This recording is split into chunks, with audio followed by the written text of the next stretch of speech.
Hello students, Saran classes की तरफ से आप सभी को राम राम। स्टूडेंट्स, अगर आपने अभी तक सारण क्लासेस को सब्सक्राइब नहीं किया है तो प्लीज़ सब्सक्राइब कर लें। आज की हमारी क्लास रहेगी हरियाणा अवशेष के पार्ट नंबर 2। कुछ अवशेष को हम लास्ट क्लास के अंदर डिस्कस कर चुके हैं। जो बाकी के बचे हैं वो आज की क्लास में हम डिस्कस कर लेते हैं। करते हैं आज की क्लास स्टार्ट। हमारे स्टूडेंट्स, आपको ये अच्छे से करके लेके जाने हैं, क्योंकि जितने भी हरियाणा से रिलेटेड क्वेश्चंस होते हैं उनके अंदर एग्जाम होते हैं, उनके अंदर ये क्वेश्चन बार बार पूछे जाते हैं। देखते हैं नेक्स्ट। अब बात करते हैं सिक्के ढालने वाले साँचे। सिक्के ढालने के साँचे मीन्स सिक्के ढालने का मतलब क्या होता है कि सिक्के बनाने किस तरीके से बनाते थे, कहाँ मिले थे ये साँचे। खोखरा कोट बोहर जो कि रोहतक के पास है, वह औरंगाबाद में मिले थे। ठीक है। हड़प्पा कालीन सभ्यता के अवशेष कहाँ मिले थे? हड़प्पा कालीन सभ्यता के अवशेष ये मिले थे भिवानी में। कहाँ मिले थे? भिवानी। ये भी बार बार पूछे जाने वाला क्वेश्चन है, बहुत बार पूछा जाता है। नेक्स्ट देखते हैं मौर्यकालीन स्तूप के अवशेष।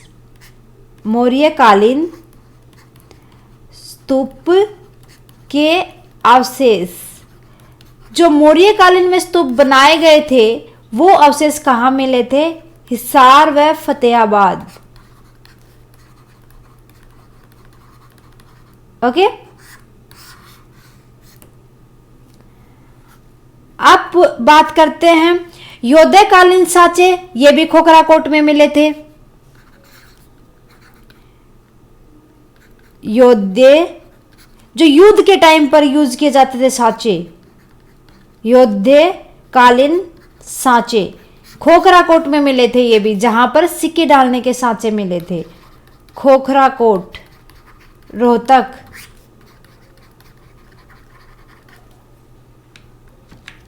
ओके। नेक्स्ट देखते हैं प्रतिहार चौहान व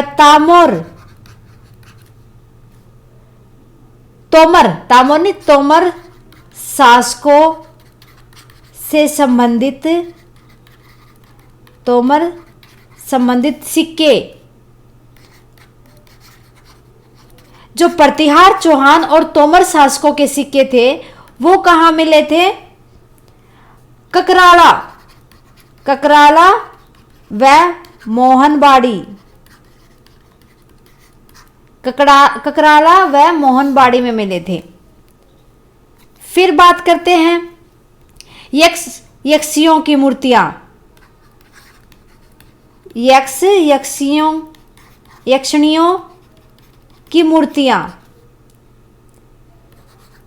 जहां पर यक्ष और यक्षिणियां होती थी उनकी मूर्तियां कहाँ मिली थी? पलवल में, हथीन बादस व फरीदाबाद में। पलवल, हथीन बादस व फरीदाबाद में। ओके। शिव की प्रतिमाएं बहुत बार पूछा गया है ये क्वेश्चन, बहुत ज्यादा बार। शिव की प्रतिमाएं कहाँ मिली थी? हिसार के बरवाला में। कहाँ? हिसार के बरवाला, नौरंगाबाद, भिवानी व नौरंगाबाद, भिवानी। जितने भी ये मान लो कि बार बार जो मिले हैं, अगर एक जगह पे एक से ज़्यादा मिले तो आपसे रिलेट करके भी पूछा जा सकता है वो क्वेश्चन। ठीक है, तो आपको सारे के सारे अच्छे से याद रखने हैं। नेक्स्ट बात करते हैं सूर्य देवी की मूर्तियां। सूर्य देवी की मूर्तियां सूर्य देवी की मूर्तियां मिली हैं अगरोआ जो कि हिसार में है, और नौरंगा और अमीन में। अगरोआ कहाँ है? हिसार में। सूर्य देवी की मूर्तियां, और सूर्य की मूर्तियां मिली है, ये तो सूर्य देवी की थी, सूर्य मूर्तियां मिली हैं जो कि स्तंभ, सूर्य स्तंभ से बनी हुई हैं। कहां पर? अमीन जो कि थानेसर में है। अमीन जो कि कहां है? थानेसर में।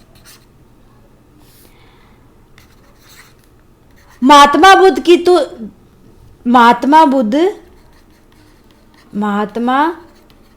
बुद्ध की मूर्तियां, ये कितनी मूर्तियां थी? 2 मिली थी भाई। कितनी थी? 2 मिली थी। ब्राह्मणवास जो कि रोहतक में है, वह महात्मा बुद्ध के सिर की मूर्तियां कहां मिली थी? ब्राह्मणवास व नौरंगाबाद। ये मिली थी, 2 तरह की मूर्तियां मिली थी, ये तो उसके धड़ की मूर्तियां मिली थी। और महात्मा बुद्ध के सिर की मूर्तियां कहां मिली थी? महात्मा बुद्ध के सिर की बनी मूर्तियां, सिर की मूर्तियां। सो मीन्स इसका 2 इसी तरीके से तो बनी, धड़ अलग मिला था और सिर की मूर्ति अलग मिली थी। सो महात्मा बुद्ध का सिर की मूर्ति कहाँ मिली थी? रोहतक, मोहनबाड़ी, कुरुक्षेत्र व गुड़गांव। कुरुक्षेत्र व गुरुग्राम। अभी फिलहाल क्या है ये? गुड़गांव, गुरुग्राम। ओके। सो ये मोस्टली हमारे जो मूर्तियाँ, सिक्के वगैरह मीन्स हरियाणा के अंदर जो अवशेष मिले हैं उनके ऊपर थे हमारे क्वेश्चंस। इससे ज़्यादा कुछ क्वेश्चन नहीं बनते स्टूडेंट्स हमारे। अगर कोई क्वेश्चन रहता है तो फर्दर उसके ऊपर भी क्लासेस बना दी जाएगी। सो स्टूडेंट्स ये अच्छे से याद करने हैं आपको। उम्मीद है कि हमारी क्लास आपको पसंद आई होगी। आज के लिए बस इतना ही स्टूडेंट्स, मिलते हैं नेक्स्ट क्लास में कुछ और नॉलेज के साथ हरियाणा की। अगर हमारी क्लासेस आपको पसंद आए स्टूडेंट्स, प्लीज़ क्लासेस को लाइक कर दें और अदर स्टूडेंट्स के साथ ज़्यादा से ज़्यादा शेयर करें, और कमेंट करके बताएं हमें कि आपको हमारी क्लासेस कैसे लगी, और साथ के साथ हमें कमेंट कर दें अगर आपकी कोई क्वेरी है तो। जितना जल्दी पॉसिबल होगा मैं उसका सॉल्यूशन आपको दूंगी स्टूडेंट्स। सो हमारी क्लासेस को देखने के लिए थैंक यू वेरी मच।